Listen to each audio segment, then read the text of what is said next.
जुनून जुनून जुनून।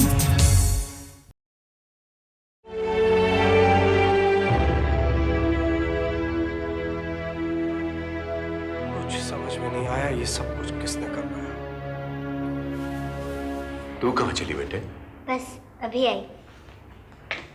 जब भी इस सिलसिले में कोई बात छिड़ती है, ये लड़की भाग जाती है। तुम्हें उसके सामने इस तरह की बातें नहीं करनी चाहिए बेटे। मैं जानता हूं लाला जी, लेकिन क्या करूं, भूल जाता हूं। यहां सीने पर एक पत्थर है, अगर मैं आपसे खुलकर बात नहीं करूंगा तो ये छाती फट जाएगी।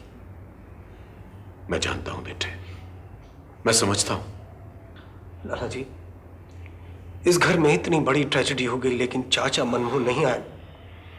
वो सब लोग जिनसे कोई वास्ता नहीं था आके चले गए, लेकिन वो नहीं आए। बेटे, जब अनुराधा स्वर्गवासी हुई थी वो तब भी नहीं आया, तो अब क्या आएगा?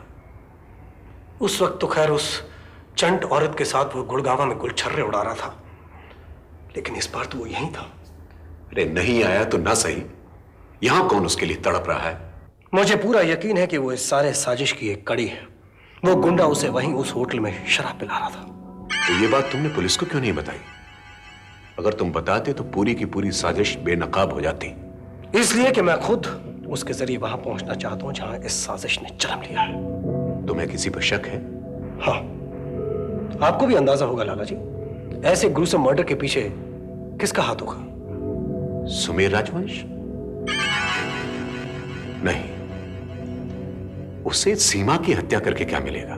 वार तो उसने मुझ पे किया था लाला जी। सीमा बेचारी तो मेरी जान बचाने बीच में आ गई। बेटे, तब भी मुझे यकीन नहीं होता। पागल जरूर है मगर इतना नहीं। मनमोहन उसका मुलाजिम है, वो उसे कातिल के साथ क्यों भेजेगा? मुझे पूरा यकीन है कि पुलिस कातिल को जरूर ढूंढ निकालेगी। लाला जी आप मानिए, वो गुंडा सुमेर राजवंश ने मुझे मारने के लिए भेजा था। उसे कैसे मालूम चला कि तुम और सीमा उसी वक्त उसी होटल में वहां पहुंचोगे? जरा सोचो तो फिर ये मनमोहन वहां क्या कर रहा था? उसकी तुमने भली कही। उसके सामने अगर खाली बोतल से कोई 2 बूंदे भी टपका देना तो वो उसके पीछे कुत्ते की तरह से लग जाएगा। लाला जी यकीन कीजिए कि वो इस सिलसिले की अहम कड़ी है। मैं उसे छोड़ूंगा नहीं। मेरी जिंदगी का बस एक ही मकसद है, ये पता लगाना कि किसने मेरी दुनिया को लूटा है, किसने मेरी सीमा को मारा है। वो तो ठीक है बेटे, लेकिन ये बताओ कि तुम दफ्तर जाना कब शुरू कर रहे हो? फिर वही बात लाला जी, बाहर में जाइए दफ्तर। मुझे इस चीज में कोई दिलचस्पी नहीं रही। आप नहीं समझते लाला जी, मेरे अंदर कैसी ज्वाला दहक रही है। मैं समझता हूं बेटे, लेकिन अगर तुम नहीं संभलोगे तो वैशाली का क्या होगा? छुट्टियां खत्म होने के बाद वो वापस बोर्डिंग चली जाएगी। हाँ, वैशाली बोर्डिंग चली जाएगी। मैं आश्रम जाने की सोच रहा हूं। तुम तो बिल्कुल अकेले रह जाओगे बेटे। विश्वास करो आदित्य, जिंदगी में पहली बार मुझे डर लगने लगा है। जरा सोचो तो, वो सैकड़ों मजदूर जो तुम्हारे गम में शरीक होने आए थे, उनका क्या होगा? जिनकी रोजी रोटी तुम्हारी वजह से चलती है, उनका क्या होगा? अगर तुम नहीं संभलोगे बेटे तो सब कुछ चौपट हो जाएगा। अभी और कुछ चौपट होना बाकी है लाला जी। आपसे कितनी बार कहा कि वापस आकर अपनी सल्तनत संभालिए, लेकिन आप तो मुंह फेर कर चले गए। लाला जी, अगर आपको मुझसे प्यार है, वैशाली की चिंता है और तमाम मजदूरों का फिक्र है, तो यहां रहिए यहां पर। इन सब के लिए काम करना, इन सब की देख रेख करना, ये भी बहुत बड़ी तपस्या है लाला जी। गुड इवनिंग अधिकारी साहब। अरे आओ आओ सुमेर आओ। भाई तुम कहाँ थे? तुम्हारे घर पर फोन किया, ऑफिस में तलाश किया, तुम गए कहाँ थे? क्या बताऊं अधिकारी साहब, तकदीर में ही चक्कर है। मुझे मालूम था आप भी परेशान होंगे, तो आपके ऑफिस गया तो वहां से पता चला कि आप घर आ गए। तबीयत कुछ ढीली थी। अच्छा ये बताओ, कुछ पता चला? आपका अंदाजा सही निकला। ये सारे फ्लैट्स उस रईसजादे ने ही लोगों के नाम पर खरीद रखे हैं। तुम्हें ये बात कहाँ से मालूम? कल रात टेलीफोन करके उसने खुद ही बताई। आपको मालूम नहीं वो कैसे एक एक नश्तर चुभो कर बात कर रहा था। देखो, मेरी बात का कोई गलत मतलब नहीं निकालना। ये जंग भी तो हम ही ने शुरू की थी।